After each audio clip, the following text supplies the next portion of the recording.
সুখের সংসার। হ্যালো বন্ধুরা, সবাই কেমন আছো? আশা করি সবাই খুব ভালো আছো। আমিও খুব ভালো আছি।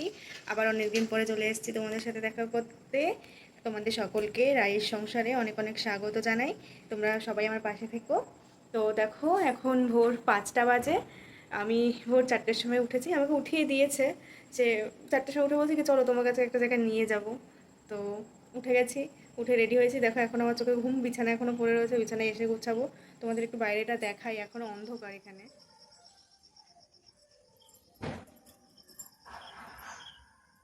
দেখো আমরা ঘর থেকে বেরোতে বেরোতে ভালোই আলো হয়ে গেছে। এখন বাজে 5টা 10 মতন। চলো, এটা হচ্ছে ধর্মনগর স্টেশন। এই যে দেখতে পাচ্ছ নাইটটা, এটা হচ্ছে ধর্মনগর স্টেশন।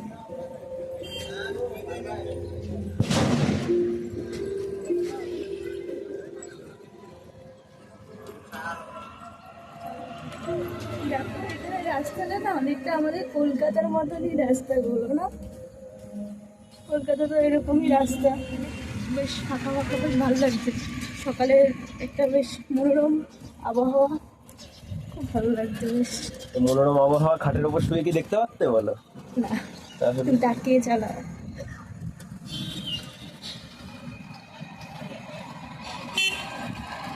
এই দেখো, এটা হচ্ছে ধর্মনগর জেল। বোর্ডটা ভালো করে দেখ। এখানে কি আদেও সত্যি সত্যি জেলখানা? হ্যাঁ হ্যাঁ হ্যাঁ, এখানে কয়দিন কয়েকদিন আছে বাবা, এই যে জেলখানা বাবা, দেখো ওখানে আছে।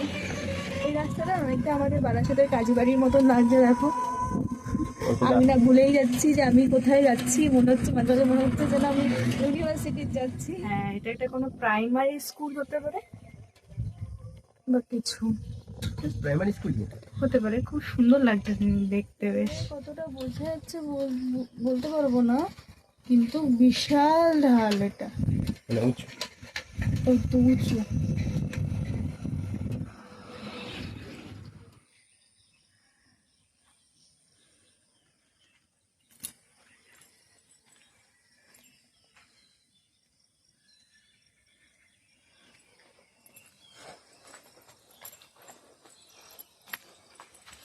ওয়াও, ওই জায়গাটা দেখো। এই যে চা বাগানের ভেতর দিয়ে সূর্যোদয়, এর এই দৃশ্যটাই আলাদা। একদম এই দৃশ্যটাই আলাদা।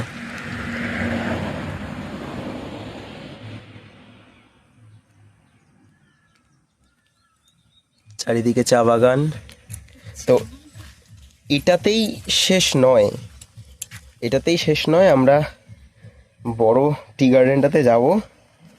তো এটার জন্যই, এটা ওর কাছে সারপ্রাইজ ছিল। সত্যি খুব সুন্দর লাগছে বেশ। মানে আমি ফার্স্ট টাইম চা পাতা দেখছি। এরকম তো চা পাতা যে এরকম দেখতে না, চা পাতা দেখো, আমরা যে চাটা খাই এই হচ্ছে তার মেন লিফ। এই যে এই যে এই যে কচি, এই কচি, এই ডাইরেক্ট এইটাকে তুলে নেবে। এই এই যে আচ্ছা, এই স্মেল পাবা না, না এটাকে শুকানোর পর আসবে। চলে আসো তো, দেখি একটা ফটো দেখি, দাঁড়াও।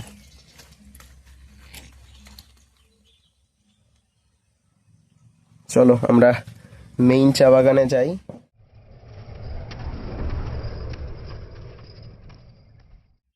তারপর বলো, চা বাগানে এসে তোমার কেমন লাগছে? দারুণ, খুব সুন্দর জায়গাটা, মানে অ্যামেজিং, বিশাল, মানে খুব সুন্দর, খুব সুন্দর। চারিদিকে চারিদিকে চা বাগানের প্রকৃতি, এই অসম্ভব। ভোরবেলাটাই মানে দারুণ লাগছে। ভোরবেলায় এত সুন্দর একটা দৃশ্য। কি বললে? ভোরবেলায় এত সুন্দর একটা মনোরম দৃশ্য, পুরো ফাঁকা ফাঁকা জিনিস। দেখো চা গাছগুলোর উপরে যে একটা শিশির পড়ে আছে, মানে এই জিনিসগুলো দেখতেও তো ভালো লাগে না, মানে অনুভব করা।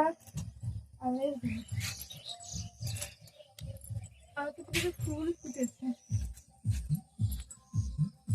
পুরো উঠছে তো উঠছে, পাহাড় টাইপটা না, পুরো পাহাড়।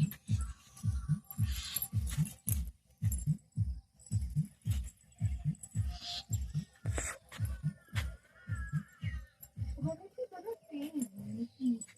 তো এই যে আমরা চা বাগানে আসলাম, তো তোমার কি মনে হচ্ছে না যে আমরা দার্জিলিং এর চা বাগানে চলে এসেছি? হ্যাঁ হ্যাঁ, আমরা আমরা এখানে ত্রিপুরার মিনি দার্জিলিং এ চলে এসেছি। আমরা পুরো ত্রিপুরার মিনি দার্জিলিং, ধর্মনগরে। এই ধর্মনগর তো জায়গাটা।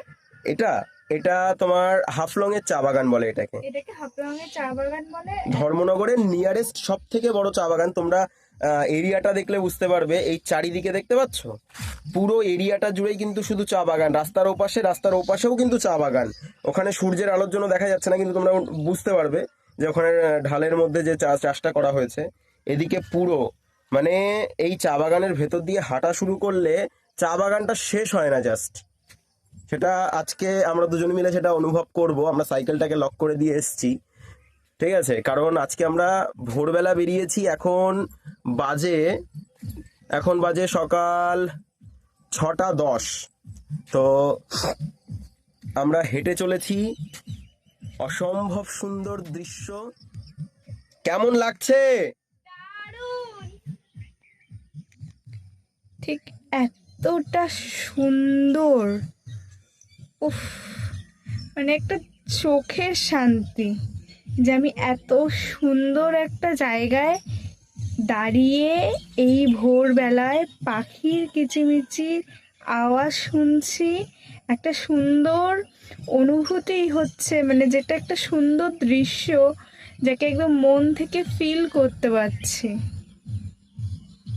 মানে মনটা আমার খুব ভালো হয়ে গেল, বিশ্বাস করো। দেখবে তোমরা যখন এরকম একটু বোর ফিল করো বা কয়েকদিন ধরে তোমাদের মন খারাপ থাকে, তোমরা একটু কোথাও ঘুরে আসবে। তাহলে বলো, এত দূর সাইকেল চালিয়ে আসাটা কি সার্থক? অবশ্যই। পুরো একটা দার্জিলিং ফিল। আর সত্যি কথা বলতে আমি মনে করি দার্জিলিং এর চা বাগানের থেকে, শাড়ি পরে আসবো না সত্যি সত্যি আমি যেটা মনে করি, আমি তো গেছি দার্জিলিং এর রাস্তায় বা সিকিমে, আমি এইটুকু গ্যারান্টি দিয়ে বলতে পারি এটা দার্জিলিং এর থেকে বেটার চা বাগান এখানে। যদি চা বাগানের মজা কেউ নিতে চায় তাহলে আমি বলবো ভাই ত্রিপুরায় আমার এই হাফলং এর চা বাগানে চলে আসো। মানে আমার না তো আমার ওখান থেকে কাছে, ধর্মনগর থেকে, মানে আমি সাইকেলে আসলাম, তাহলে বুঝতেই পারছো কতটা কাছে। এই ভিউটা জাস্ট দেখো, মানে তোমরা বুঝতে পারবে যে চা বাগান মানে সত্যি কথা, মানে দার্জিলিং এলে তোমরা এতটা ঘনত্বের চা বাগান, এবং এই এরিয়া জুড়ে তোমরা খালি দেখতে পারবে খালি চা বাগান আর চা বাগান। এই যে রাই হেঁটে যাচ্ছে, মানে মনে হচ্ছে আনলিমিটেড, কোনো শেষ নেই এই চা বাগানের। এতটাই চা বাগান, তাই না বলো?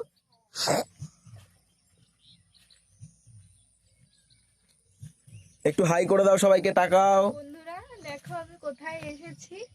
হাফলং এর চা বাগান, ধর্মনগরে হাফলং এর চা বাগানে এসেছি। আর চা বাগানটা এত বড়, এত সুন্দর। ভোরবেলায় আমি এসেছি, আর ভোরবেলায় দেখো গাছের উপর যে চা গাছগুলোর উপর চা পাতাগুলোর উপর যে শিশির পড়ে আছে, সেগুলোকে আমি ফিল করতে পারছি। আমার খুব ভালো লাগছে। এত সুন্দর জায়গাটা। সূর্যোদয় দেখেছি এই চা বাগান থেকে, আমি সূর্যোদয় দেখেছি।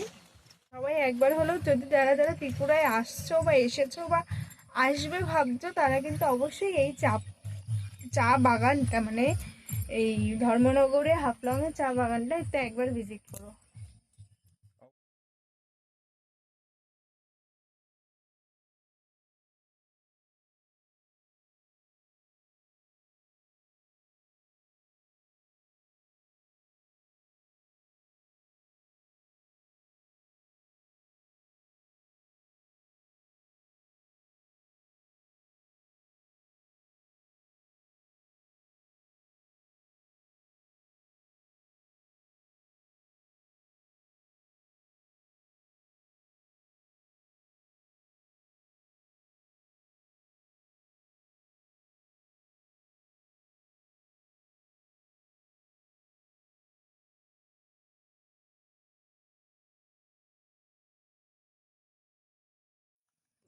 দেখো বন্ধুরা, এই চা গাছের মাঝে মাঝে এত সুন্দর সুন্দর বেশ কয়েকটা ফুল ফুটে আছে। ফুলগুলো বেশ দেখতে ভালো লাগছে। আচ্ছা, চা গাছে ফল হয়েছে, কালার গুলো বেশ সুন্দর। দেখো তারা ফুলগুলোকে দেখো, চা গাছের ফলটা দেখো। আর এই দেখো চা গাছের ফলগুলো। এই যে কিন্তু বীজ, কিন্তু নিয়ে চলো। এই যে দেখো চা গাছের জানি না তোমরা কেউ দেখেছো কিনা, দেখো এটা চা গাছের চা ফল। গাছের ফল এটা, এটা পুতলে গাছ হবে? আমি জানি না। তাহলে নিয়ে চলো তো, দেখবো। এই দেখো ওই গাছ কত হয়েছে, নিয়ে চলো একটু দেখো। দেখাও সবাইকে, যে দেখাচ্ছি যে। একটু কাছে নিয়ে গিয়ে দেখাও চা গাছের মধ্যে যে হয়ে রয়েছে, এই যে চা গাছের এগুলো কি ফল। এই যে এটা মেন রাস্তাটা, আবার সূর্যটা অনেকটাই ভালো উঠে গেছে, রোদ্দুর তাপও দিচ্ছে বেশ ভালো। এই যে আমাদের বাহন দাঁড় করানো আছে, বাহনটাকে পার্কিং থেকে বের করে নিয়ে যাই। তো বলো, আমাদের এটা দেখে সবাই হাসাহাসি করে। ও জানো, আমাদের ওখানে যেমন সবাই সাইকেলে যাতায়াত করে, মানে কম বেশি হ্যাঁ, দেখা যায়, কম বেশি না, ভালোই সাইকেল দেখা যায়। আর এবং এখানে নরমাল হ্যাঁ, এখানে সবাই হচ্ছে বাইক, স্কুটি, স্কুটি, টোটো, ফোর হুইলার, হ্যাঁ, এই নিয়ে যাতায়াত করে। সাইকেল শুধু বাচ্চারা চালায়, তাই আমরা দুজন যখন সাইকেলে যাতায়াত করি তখন সবাই ভাবে কি, মানে ভাবে কি, তারা কেমন ভাবে যেন তাকায়। এদিকে আমরা তো কমফোর্টেবল, সাইকেল চলে না। আর সাইকেলে ভাই আমরা প্রকৃতি দূষণ ঘটাই না, তাই না? পরিবেশ দূষণ ঘটাই না। না, তো সাইকেলটা আমার কাছে অনেক বেশি হ্যান্ডি এবং কমফোর্টেবল। চলো গুড বাই চাবাগা।